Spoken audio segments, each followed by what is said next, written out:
Hi there and welcome to Lorena's Labyrinth. My name's Anna Pirelli. The comments that you see here are my views, beliefs, opinions, and sometimes they are not even my fully formed views, beliefs, and opinions. However, they are my understandings. Please do retain an open mind and reflect on any of the content and your comfort levels. If your views differ, please feel free to leave a comment. Also remember, it is possible to disagree in respectful ways. My way is not necessarily your way and vice versa. You might also find that some of the content on this playlist in regard to spiritual or universal laws, it resonates with you, meaning it feels right to you, while other laws may not feel right or they may not feel comfortable. If this is the case, the information is either not right for you or it is not right for you right now, and it might never be right for you at any given time. It really doesn't matter. As an earthy and practical person, I can put my hand up with all honesty and say that I have at different times had the same feelings about some of the content in here. And with some of them, I still have a level of skepticism within my viewpoints, but I choose to retain an open mind about the things that I don't fully understand for a few reasons. Firstly, because I believe it would be supreme arrogance to think that we all know all of the answers while we have a body. And because what is right for one of us is not necessarily right or suitable for all of us, and I choose to respect the differences. Please do leave your opinions, beliefs. Feel free to argue the points in a respectful way with any of the content on the slides and even my interpretations. And if you feel that you can add clarity around some of the content, we would all love to see it. Thank you. For now, though, let's explore the laws. All creation is governed by law. The principles that operate in the outer universe, discoverable by scientists, are called natural laws. But there are subtler laws that rule the hidden spiritual planes and the inner realm of consciousness. Contained within these laws, or conditions, is the true nature of matter. Knowledge of these laws has an effect upon the mental urges. Mind is the builder. Stay in full mindfulness of the application of universal law as related to self and to others, and know that in love all life is given, in love all things move. In giving one attains, in giving one acquires. In giving, love becomes the fulfillment of desire, guided and directed in the ways that bring the more perfect knowledge of self as related to the universal, all-powerful, all-guiding, all divine influence in life. Love is life. When we go back, merge with the God source, in some infinitesimal but profound way, we expand the mind of God. Our higher self always points the best and most perfect way, and it is ours to listen and choose or reject what we hear. It does not blame, but patiently tries again to show the perfect way, the loving way. All of creation pushes forth. We are ever becoming. Identity ever remains. Universal law number 90, the law of sound. Every living thing in existence has a sound. Through this knowledge changes will be brought about and new forms develop through its medium. The release of energy in the atom is linked to the science of sound. Healing with sound is profoundly effective. Vocal sounds, tuning forks, music. Sound has the power to restore people to their harmonic patterns. Chanting specific sounds and mantras brings about great healing and raising of vibration, and produces virtually unimaginable results when done with group mantric chanting. The most powerful mantra known to present man is Om Mani Padme Hum.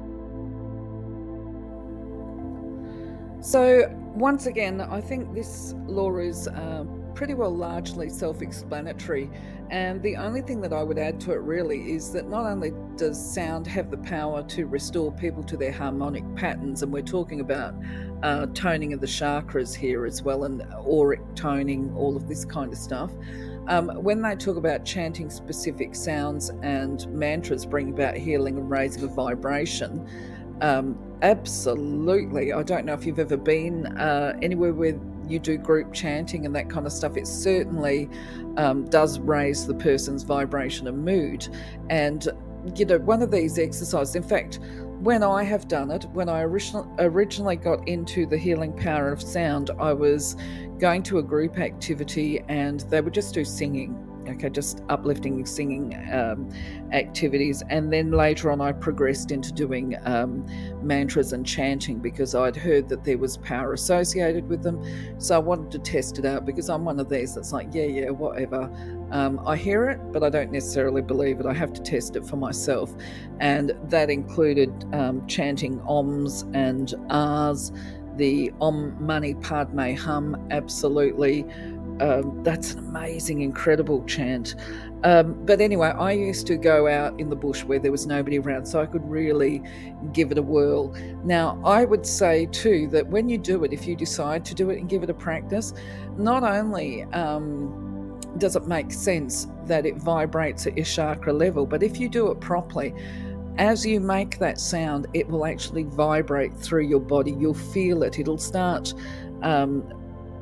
really, oh gosh, I don't even know how to explain it. Look, if you've seen throat singers, go and watch the Mongolian throat singers on a video and you can hear the vibration that comes out of their voice. Well, when they're vibrating through their voice and through their throat chakra, those vibrations are going to go through their body is the best way that I can think to describe it. Now, the other thing to do with sound, while of course it has these toning properties, of course, as you tone the chakras and you raise the vibration of each chakra, it's going to have influence on the mood and raise your spirit, your energy levels. It speeds up the aura. This is where it's going, I believe. But I would say the other thing too is that, even if people aren't into chakras or this spiritual rationale that we're giving to people here or that I'm giving to people here, you only have to think about the fact if you play a song, or any kind of music that you hear on the radio or whatever, there are some songs and music sounds that are going to make you feel better about yourself. They're certainly going to influence your mood. Some songs will bring you to tears just because they're so beautiful, and other songs can affect mood because of, say, look, I love drums actually. I don't have a problem with drums, but I'm not into doof doof. Okay, I know doof doof is very popular with a lot of people, but for me, doof doof tends to agitate me, so I try to go for songs or music that are a little bit more soothing or calming, each to their own. I know at one stage I was working with a bunch of young people that were really into metal, and they found that metal was good because obviously they had a lot of in-depth anger. I'm talking about young people, actually really young people, adolescents that I was working with, and young adults. And they said that basically the metal was a way for them to release the anger that was inside of them because they would just throw themselves into that music. But it's not just about the type of music and the sounds of the music. The music in itself can transport you if it's beautiful music. I don't know if people have listened to anything by Enya, but if I play her music, I think there's one of hers that I was introduced to was Paint the Sky or something like that, and it literally transports me. When I put it on, it just takes me somewhere else, and so therefore that one's a really big favourite of mine if I'm trying to meditate or do angelic type meditations or whatever. Anyway, do you have a musician or singer that you love to play as part of raising your spirits and your mood? Lyrics are definitely going to play a part in it as well. But anyway, leave a comment. Let me know your thoughts. Take care. I'll catch you on the next one. Bye-bye for now.